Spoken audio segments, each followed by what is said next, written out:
Wallace, of course, was one of those intelligent people, but he seemed to go beyond intelligence. His intelligence and his experience and his aims in life seemed to have given him wisdom that some of the other people didn't have. I mean, a lot of people have wisdom, but I think he was one of the people that transcended intelligence into wisdom. For Wally, his primary weapon was the written word. Every now and then he would write a paragraph that we would be using on materials that we sent out or that we presented.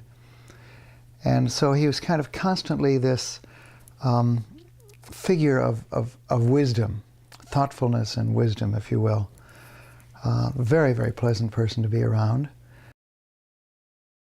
I suppose the thing that comes to me most often is his conviction that he was doing the right thing.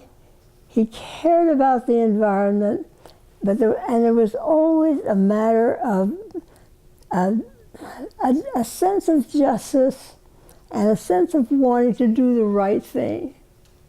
And always you would feel that he couldn't believe more in what he stood for than he did. He just was amazing in his conviction and what he was about to do. He did it with grace and he did it with humor, and he showed us the way. He was such an engaging person. I mean, the material he gave was so human, and you felt that you'd known him as well as the people he was talking about a long time, because he was so sensitive to them and what he was talking about. And then it turned out when Carl and I were married and then we moved up and built this house, he was just a neighbor down the way. My wife is a pretty good bird dog. She snooped around in here until we found this little patch of land on top of a hill where we've lived now, I guess, almost 20 years. It still remains pretty much the horse pastures that it was when we first moved out. We don't have any horses anymore. We had 5 for a while. Finally, I decided it was the horses or my back, and I gave up the horses. I loved their spot up on the hill there in Los Altos, and the view they had and the simplicity, I think, of the way they lived and the way they enjoyed that connection with the environment.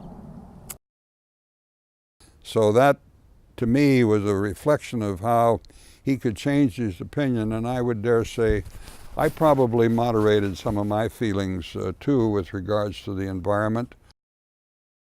His presence as a man will always overpower the effect of the writing on me.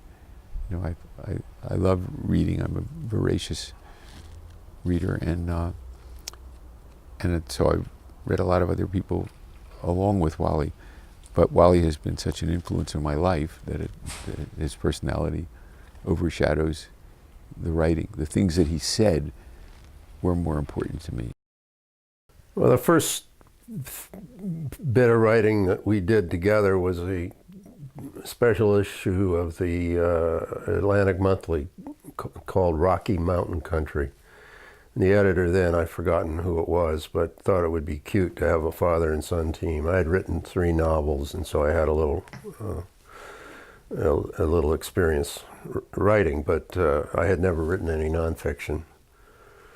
So we said sure, and we divided up the West into states, and each took our respective assignments and went off. And I actually knew absolutely nothing about A, the West, or B, writing nonfiction. And but I soldiered on and did my part, and then gave it to my father for his to do a kind of overall editing of the stuff. It was the entire issue. It was 50,000-60,000 words. And when I saw it the next time after he'd gone through it, I didn't recognize a word I'd written. He had completely rewritten me, and I was a little annoyed, actually, but in retrospect I realized what a favor he did me. And I learned an awful lot in the process, both about the West and then about writing nonfiction. I met Wally Stegner through the Committee for Green Foothills, and I was already beginning to be embroiled in the great power line controversy about the 220,000 volt power line that goes across Skyline. The Committee for Green Foothills had just been formed. I had appealed to the Sierra Club to help me fight that battle and got nowhere with that. The Sierra Club was not a politically active organization. This is 1962. And I had heard about this organization that had been formed called the Committee for Green Foothills that really was out to protect the hills.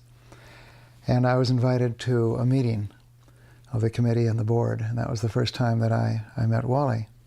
And I had heard that he had been a co-founder of it, and of course I knew who he was. I was at Stanford and Wally was at Stanford, but quite different departments. I'm in physics, Wally English. And I knew he was a great person, but I didn't meet him that way. I met him as just one of the people in the room. This marvelous group, Lois Hogel and Wally and a number of the others who were the originators. She said, before we get much further, we should pick a name for our organization. And Kathy came up with the idea, well, why don't we call it the Committee for Green Foothills? Oh, that's a good name, said Wally. And so that's what we came that very first night. We had that because she said if we were going to become a political action group, which we would have to be, we'd have to have a name that we could be referred to. And so from that night, and I think all of us felt very good about that because, you know, there was nothing indicating which way we were going. It's just the Committee for Green Foothills, keep things green. He came to visit Sunset, a video film called Looking In on Sunset, and it started up at his home with some observations about sunset that he and Mary shared, and Jean can speak to that point later, that he was very mindful of, and so the format of the film was that he came down to visit Sunset, came into the lobby, asked for Bill Lane. Bill Lane comes out, semi-rehearsed, but no script. And of course it was edited and turned out, I think, to be about a 15-minute film. And it was shown all over the country, and he loved it. And he sent out a lot of copies to people he'd taught with and been with in different relationships. Oh, that was a splendid article. I remember it. You know, I used to have a feeling, maybe 20 years ago, that Sunset itself never took strong enough positions on things. It seems to me I detect a change, this kind of article in which you lay out a problem in all its ramifications. Well, actually, the Tahoe article is most recent, and it has had a lot of attention. Copies were mailed to all the members of Congress, and it's had a great impact. I think that's why Wallace invited me out, so I wouldn't start talking and I wouldn't interrupt, and I was just the fly on the wall. And I photographed 3 or 4 rolls that day. And that was the day I took the one that's been used the most, the photograph of Wallace with the Scandinavian sweater. And I've had to make hundreds of prints of that. I think it was Bob Stone. This was before Angle of Repose and before Crossing to Safety. And while he was famous, and certainly famous among literati and famous among college writers, he wasn't famous in the way that Philip Roth was famous. And we were drinking bourbon, and which Wally liked, and Bob said, Wally, what would you do if you ever had a tremendous big bestseller, you know, a Book of the Month Club movie hit and everything? And without hesitating 2 seconds, Wally said, I'd quit teaching and I'd change my bourbon to Jack Daniel's Black. You know? Well, my father and I happened to be asked to be on the Today Show because we had written a couple of pieces together. And we went up to San Francisco to a studio and sat in the makeup artist chairs and so forth, and then went on the show. And we were so incredibly boring that Hugh Downs decided to cut it completely out of the show, and we never saw ourselves on television together. That was I don't know why we were so boring, but we thought we were pretty lively, but he didn't, so that was it. They were always very, very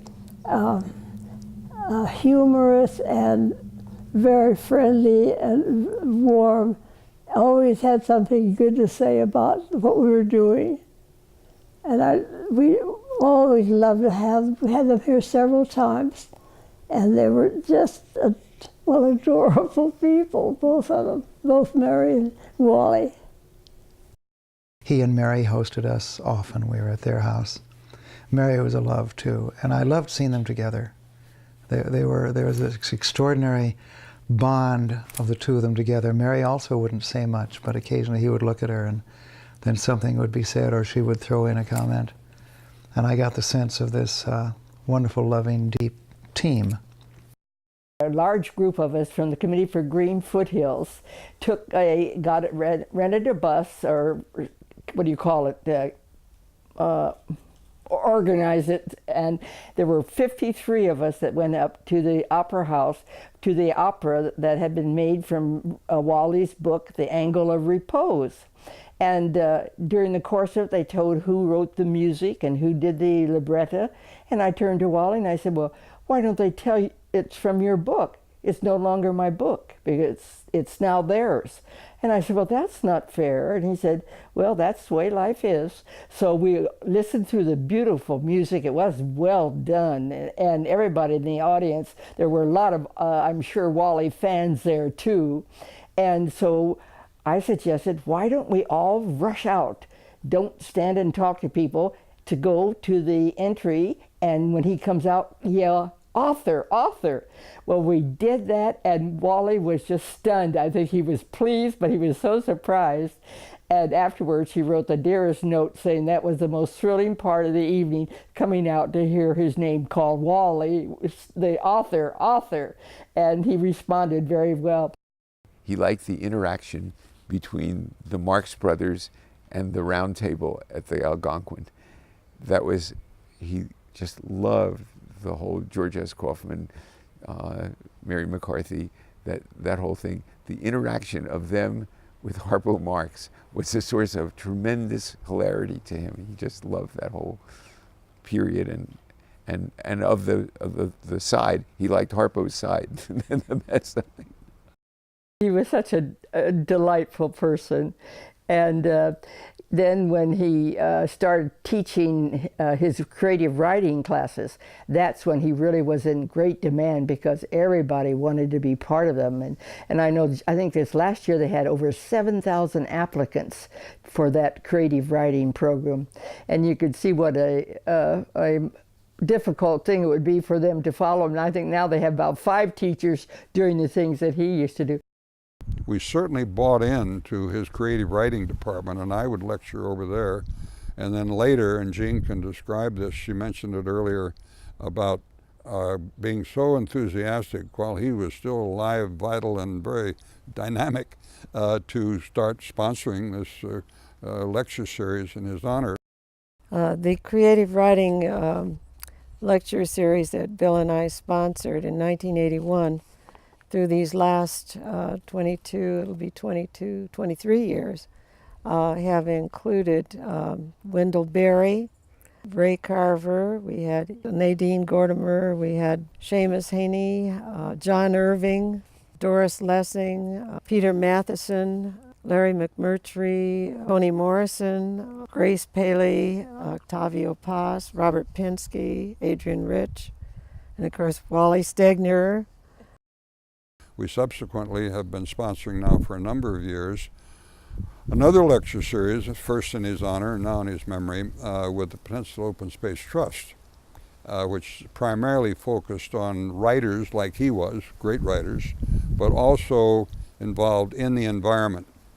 And that series is also on an annual basis, which Jean and I sponsor. And in both of them, it's out of our tremendous respect for him and also for his wife, Mary. And the other thing that he disparaged was, quote, fine writing. And he used it in quotes all the time. He hated quotations other than for quoted speech. And he would tell you, Don't use quotation marks for anything but quoted speech. That's right out of Strunk and White, which is good advice for any writer. Anyway, the phrase fine writing, which Wally used in quotes, even when he wrote about it, he would put it on somebody's paper and he would say, quote, fine writing. And that was the worst insult that he could give to you, because he hated self-consciously, let's see, what do I mean? Writing which used words which were not plain, direct, to the point, and again with Strunk and White, words of two syllables where one would do, or most often writing that was meant to address a particular class of literati. One day Bob Stone, who became a fellow, and he read the first chapter of The Hall of Mirrors, and I think the chapter is just titled Geraldine. And it was incredibly affecting. And Bob Stone has a voice that you would pay anything for. He reads like Dylan Thomas reads, and with a wonderful voice.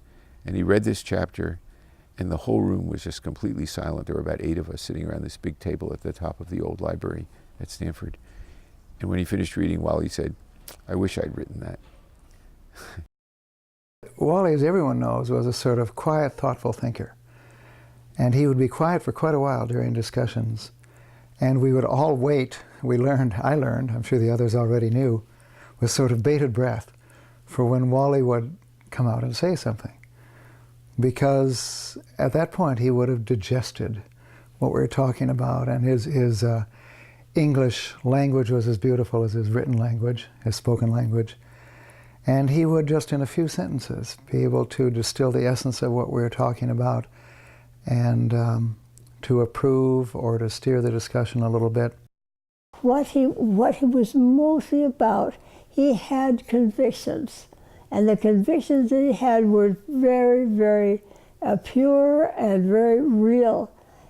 And if you were a little bit not quite sure of your place and what you really believed, I think after you talked with Wally about it, he had such a way of, well, he spoke with great sincerity and depth. Always you knew that he had thought about it. He had given it real time. And he shared that depth of insight with people at every point. Wally's importance to the committee really transcended greatly his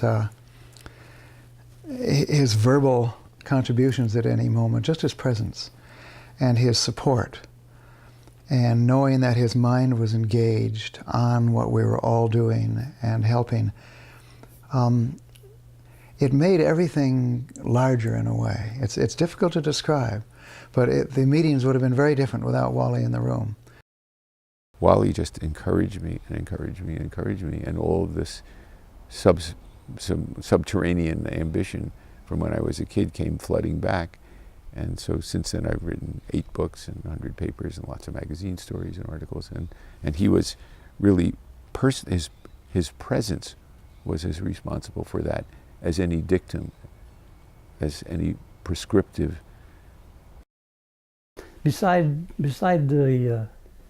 the wisdom, that I thought one word that described Wallace, the other word that described him was grace. And I couldn't remember all the things, but in the Webster's Dictionary, they describe grace as goodwill or kindness, a disposition to oblige another, elegance with appropriate dignity, a charming trait or accomplishment, attractiveness, ease of movement, charm of bearing. I think wisdom and grace are the 2 words that I would use to describe Wallace Stegner.